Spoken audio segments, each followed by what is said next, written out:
do mesmo opressores. A gente precisa se cuidar, se prevenir dessas coisas. Sabedoria é olhar a vida com o olhar de Deus, é ver como Deus vê.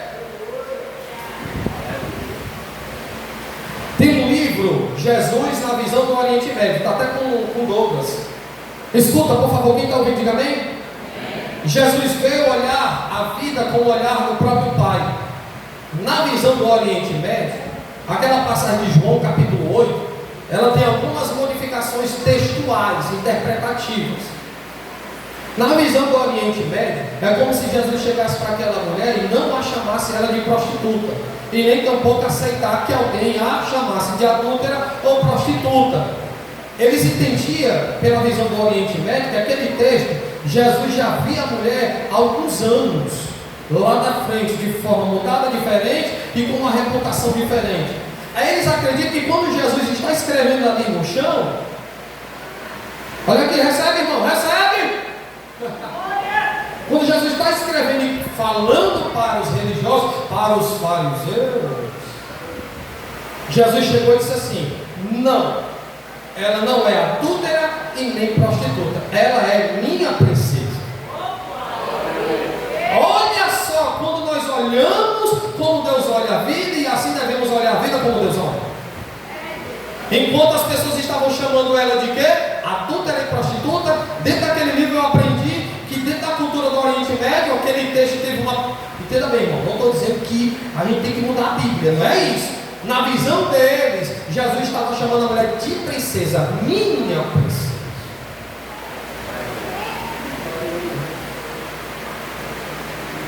E sabedoria é olhar para a esposa como Deus olha. A sabedoria é olhar para os filhos como Deus vê os filhos. Viu? Mães aqui, não chamem seus filhos de cão, nem peste, nem danado. Os pais aqui, por favor, não chamem seu filho de peste, de diabinho, pestinha, cãozinho pequeno. As mulheres, quando olhar para o esposo, digam que ele é o Brad Pitt do céu. Os homens mais lindos da face da terra. Quando os homens olhar para sua esposa, diga que não existe outra semelhante a ela, porque não tem. E você não vai arrumar em lugar nenhum. É ela e pronto, acabou.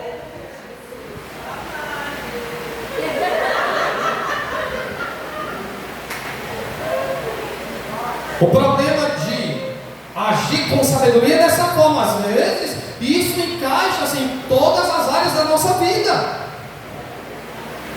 Irmão, a mulher mais bonita para mim é minha esposa, não é nenhuma de vocês não. A mulher que alegra o meu coração, que está comigo, é a minha esposa, não é a de fora não, nenhuma de vocês não.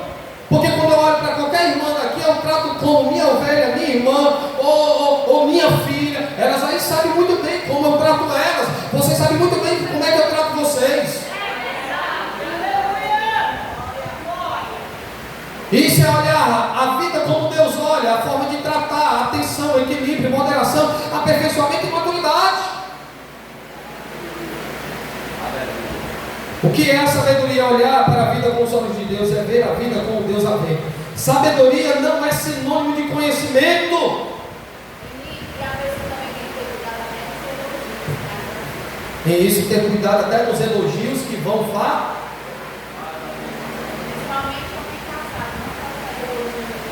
Homens casados não podem estar elogiando jovens e nem mulheres solteiras e casadas.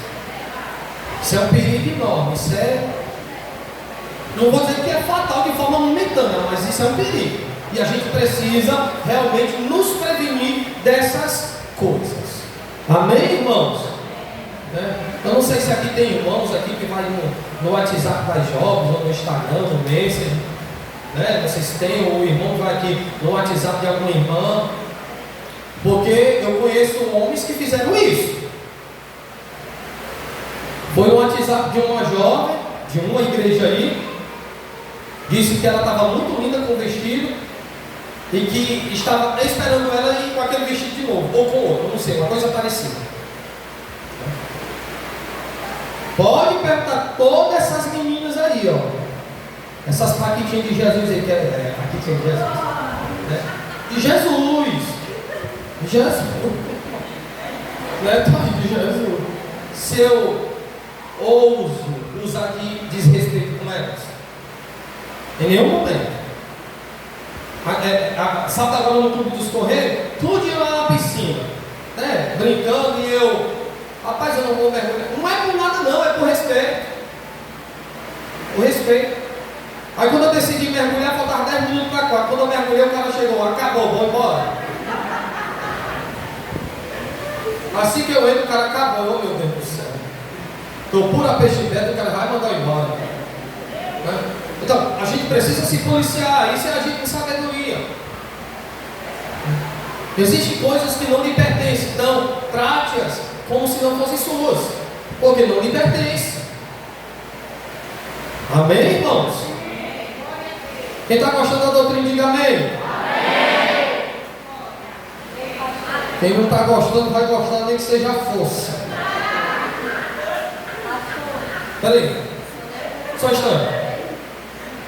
Então o que? Sabedoria não é sinônimo de conhecimento. Existem pessoas, como eu disse, elas agem o quê? Com intelectualidade, com conhecimento, mas na hora de aplicar a sabedoria que está acima do conhecimento, elas se tornam pessoas com uma conduta errada e uma conduta muito diferente daquela que Deus quer que a pessoa aplique sobre a sua vida. Sabedoria é a aplicação correta do conhecimento. Há muitas pessoas que, embora cultas, o que é uma pessoa culta? Eu acredito que todos vocês sabem. Por exemplo, eu tinha um pai, né, que já faleceu há 1 ano e 2 meses. O meu pai é muito culto.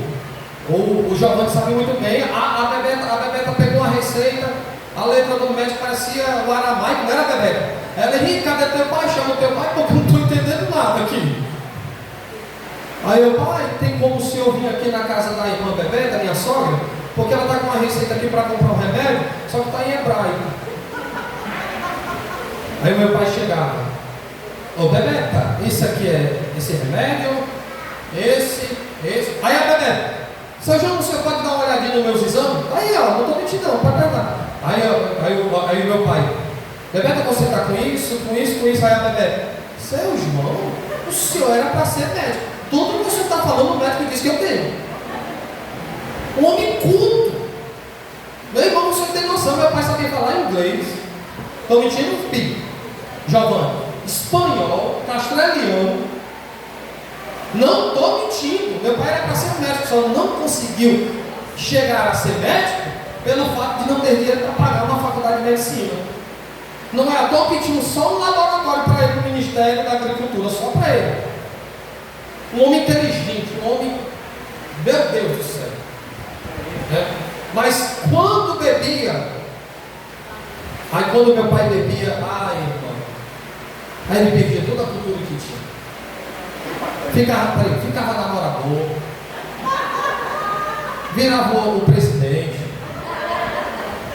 o coroa mais enxuto do bairro. Batia no bolso: eu tenho dinheiro, Maria, né? Mamãe, tem dinheiro, Maria, eu tenho dinheiro. Estava nisso, irmão, mas ele disse que tinha.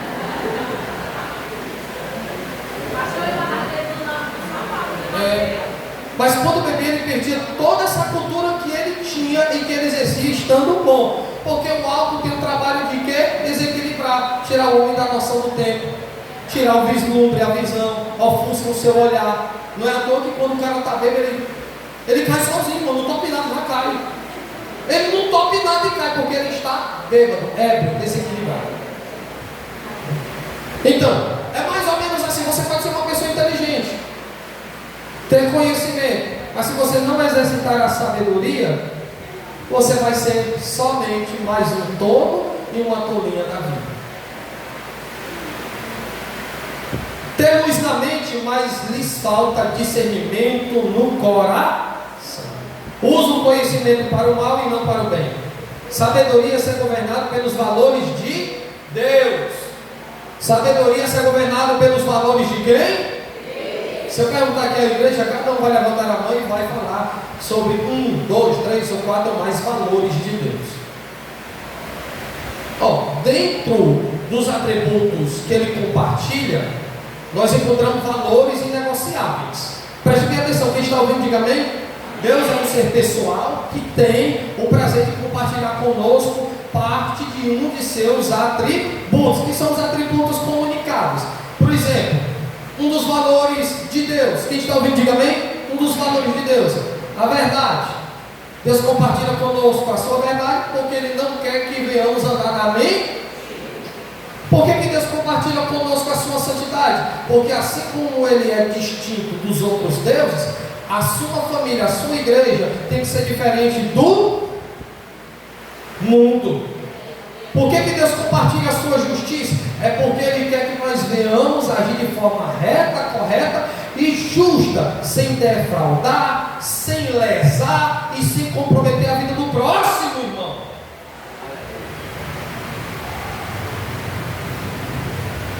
Por que Deus compartilha conosco o amor? Um dos seus valores primordiais é porque o ódio só nos leva à destruição e o amor nos detém e nos prende na sua caridade, na sua compaixão e na sua misericórdia. Vocês estão entendendo? Por que Deus compartilha conosco a pureza? Porque a pureza associada à santificação é porque Ele tem um objetivo maior de mudar as nossas intenções, mudar as paixões que ardem em nossos corações. Você sabe é isto, irmão. Não é escrever milhares e milhares de livros, não. Não é só falar bonito, não. A sabedoria está mais aplicada na conduta do que no falar. Você pode ignorar aqui o português errado que eu falo e ficar achando graça, porque isso pode acontecer. Mas o que eu devo colocar mais em prática é a sabedoria do meu estilo de vida, na minha conduta. Porque o prazer que eu tenho em Deus é que as pessoas olhem para mim e vejam em mim um homem de caráter de verdade. Você não pode pregar bonito, ensinar bonito, falar bonito, mas se você tem caráter e a sabedoria agrega em você esses valores que é de Deus, que compartilhamos uns com os outros, que vem de Deus, isso é muito mais melhor do que propriamente falar bonito e ter intelectualidade. Por exemplo, ó, meu nome daquele cantor do Legião Urbana, Renato Russo, né? É Renato Russo, é? Quem era aí da gangue do Legião Urbana, levantava aí, irmão, levanta a mão da gangue do Legião Urbana aí. Olha aí, ó, Renato Russo, um dos maiores poetas que o Brasil já teve. Suas músicas eram músicas que faziam apologias a verdades que acontecem na nossa nação. Mas o cara morreu na prática do homossexualismo. Um homem culto, inteligente. Suas músicas invadiam os lares, esclarecendo sobre a situação da nossa nação. Mas levou ele a quê? A morte, uma morte precoce, sem salvação, porque morreu sendo homossexual. Que diga de Cazuza, se eu não me engano, Cazuza cantava aquela música, que país é esse? Né? Legião Urbana cantava, né? Que país é esse? Aí Deus olhava para ele e dizia, realmente o Brasil é um país fora de série, mas a sua atitude coopera para que o Brasil seja assim. Porque a nossa conduta, ela reflete mais do que palavras. Então o objetivo da sabedoria é fazer com que você use o bem e não o mal. É que você seja governado pelos valores de Deus: amor, santidade, verdade, retidão, justiça, compaixão, misericórdia. O que é sabedoria? Sabedoria é andar sintonizado com os passos de Deus. Uma certa vez o pastor Bento Lopes pregando, ele disse assim: Jesus é a cabeça, o corpo é a igreja. Se Jesus é a sabedoria, o corpo tem que agir com. Olha aí, irmão, que interessante. Se o corpo tem autoridade, a igreja tem que agir com a. Se o corpo é o princípio do saber, da sabedoria, do conhecimento, do amor, da justiça, da santidade, da verdade, o corpo tem que obedecer às regras que vêm da cá. Quando ele falou isso, eu entendi. Poxa, como é interessante. Se eu faço parte desse corpo, o meu estilo de vida tem que coincidir com aquilo que a cabeça manda para o corpo. Vocês estão entendendo, irmão? Quem está ouvindo, diga amém? Então, se você faz parte desse corpo, onde o cabeça é Cristo, pode ter certeza que a sua vida será regida pela sabedoria. Amém? O que é entendimento? O entendimento é muito diferente da sabedoria. Preste atenção. Se sabedoria é olhar para a vida com o olhar de Deus, se a sabedoria é agir com o bem, se a sabedoria é ser governada pelos valores de Deus, se a sabedoria é andar de forma governada, sintonizada com os passos de Deus, preste atenção aqui, irmão, preste atenção. O que é o entendimento? O que é entendimento? O que é entendimento? Entendimento é o fruto da correta percepção das coisas à nossa volta. É passar pelo filtro da verdade tudo que vemos, ouvimos e percebemos. Preste atenção aqui, preste atenção, irmãos. Olha aí o que é entendimento.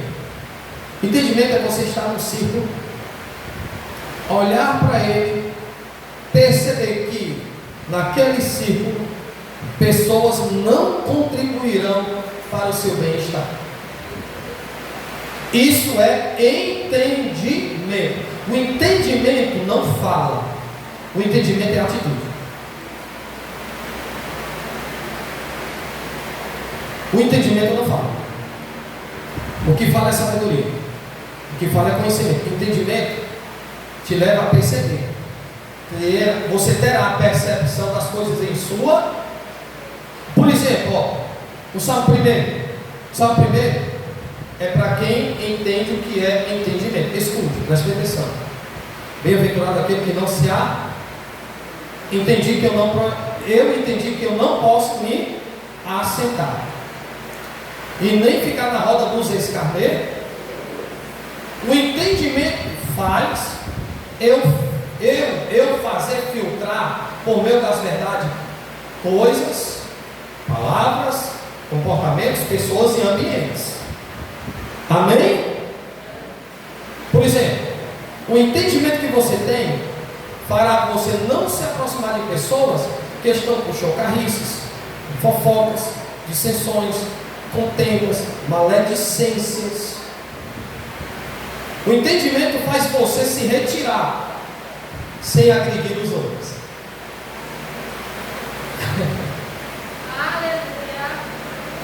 Isso é entendimento. Nem sempre a sabedoria nesse caso será usada, e sim o seu entendimento. O entendimento fará você silenciar no meio de muitos, pois aqueles muitos estão falando coisas desagradáveis que não edificam, mas o seu entendimento de ficar silenciado fará eles entender que as bobagens que estão saindo de suas bocas serão barradas, refutadas e questionadas pelo teu silêncio. Isso é entendimento. Dentro do entendimento você não discute, você não afronta, você não questiona, você não precisa falar nada. O teu silêncio é uma forma de educar os tolos que estão se apresentando. Dá para dar glória a Deus, irmão? Dentro do entendimento você não vai revidar, se possivelmente nem se aproximar, e possivelmente nem tampouco falar nada. Mas tem crente que não tem o entendimento, a língua coça. Fica igual aquela jararaca, aquela serpente, né? Cheio de veneno. Meu irmão, é hoje. Não, é hoje. É hoje, não pode, tem que ser hoje. Se não for hoje, eu vou morrer, vou me sufocar. No entendimento, o teu silêncio é um tom de sabedoria.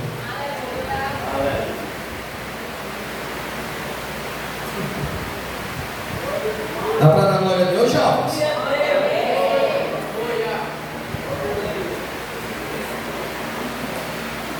Então, a sabedoria te permite se expressar. O entendimento, ela permite você silenciar.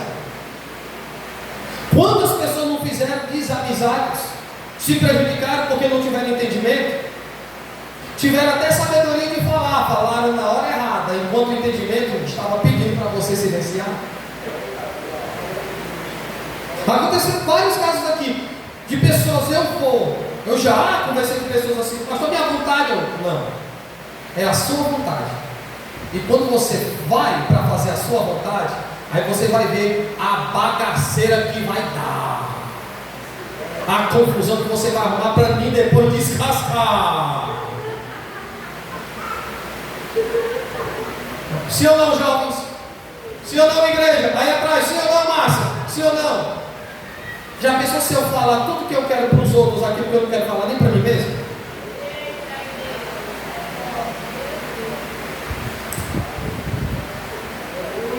Assim, irmão, eita Jesus, estou caladinho que estou só apanhando, pastor.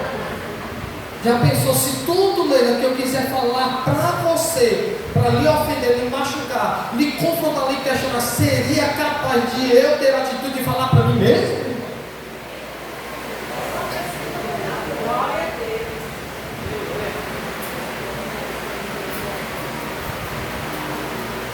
Diga assim, fala Deus. Eu estou desse jeito. Vixe! Tem gente que não quis falar não, eu estou desse jeito. Então o entendimento é isso, irmão. Passe todas as coisas, o que você vê, o que você ouve, o que você percebe, no filtro da verdade. Nem tudo que você ouve, o entendimento permitirá você falar. É porque tem crente que não acha que o entendimento é dono da razão, é dono da verdade, da sabedoria, do conhecimento, e tem o prazer de proliferar muitas coisas para poder compreender o quê? O rebanho. Ferir, triturar, deixar rachaduras no rebanho. Por exemplo, a questão do perdão. Olha para cá, por favor, a questão do perdão. Já me perguntaram, pastor, se alguém pecar contra mim, o que é que eu tenho que fazer? Perdoe. Quando? Agora. Não, pastor, eu tenho que fazer 21 dias de campanha no monte para Deus quebrantar o coração da pessoa. Eu, vixi, está pior do que o coração do faraó. Vou até beber água. Diga assim, ó, o perdão tem que ser no nascedouro da ofensa. Onde nasceu a ofensa, lá o perdão tem que ser liberado. Aí vamos dizer que eu machuco a Francilene. Aí só porque a minha esposa, nós estamos dentro de casa, a gente vai passar 15 dias sem se falar porque o meu orgulho não deixa nem eu pedir e nem tampouco ela me perdoar. Aí meu filho, não sai menino. Não sai menino.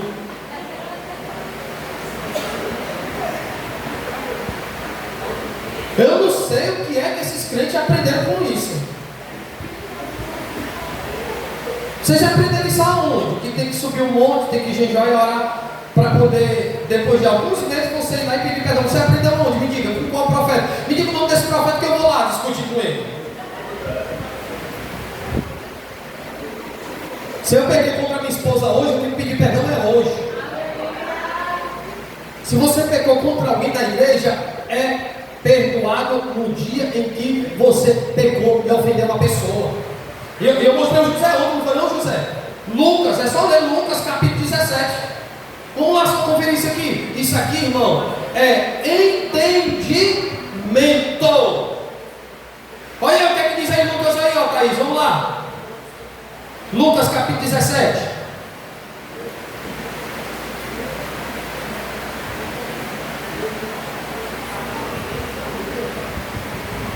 Lucas 17, do 1 ao 4. Vamos lá, abra a Bíblia. Lucas 17, do versículo 1 ao 4. Vamos lá. E disse aos discípulos: é impossível que não venha escândalos, mas ai daquele por quem vier. Ele está falando aqui do pecado que causa escândalo público, que ofende a santidade, o evangelho, a membresia da igreja. Melhor que fora que ele pusesse ao pescoço uma pedra de moinho e fosse lançado ao mar, do que fazer tropeçar um destes pequenos. Aí ele vai entrar, ó, preste atenção, ó. Nós temos o hábito de olhar para as pessoas e dizer o quê? Irmão, tem cuidado. E eu não tenho que ter cuidado de mim não, irmão. Puxa vida, cara. A gente tem cada hábito. Eu olho para o João Vitor, tenha cuidado. E eu? Não é para ter cuidado também, não? Jesus está ensinando isso aqui, viu? Não faça ouvido de mercador, não. Jesus está ensinando isso aqui. A gente tem o costume de mandar os outros vigiar. A gente tem o costume de mandar os outros ter cuidado. E Jesus está sendo bem claro que não é assim.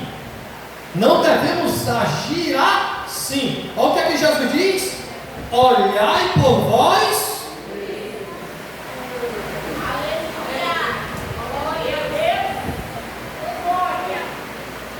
E se teu irmão pecar contra ti, repreende-o.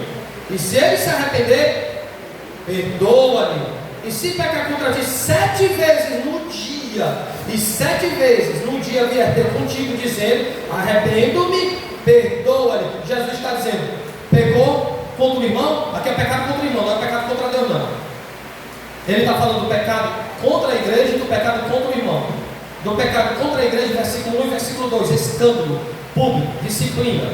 Pecado contra o irmão, pecou 7 vezes ao dia em relação ao Levi, 7 perdão para ele. O perdão tem que ser no nascedouro da ofensa, não é depois, não, porque se deixar para depois, aí vai ficar assim, dentro da igreja assim: Valdemir, daqui a pouco, Valdemir, por favor. E outra coisa, passa, nem fala, nem conversa. Não, mudou.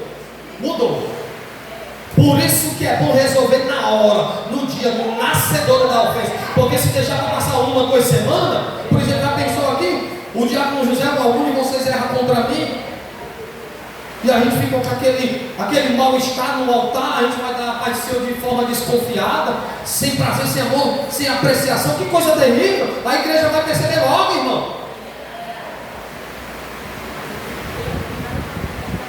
Então pede perdão. Jesus está dizendo: quem age com entendimento, ouve, vê, percebe e passa tudo isso no filtro das verdades bíblicas para agir com entendimento. Amém.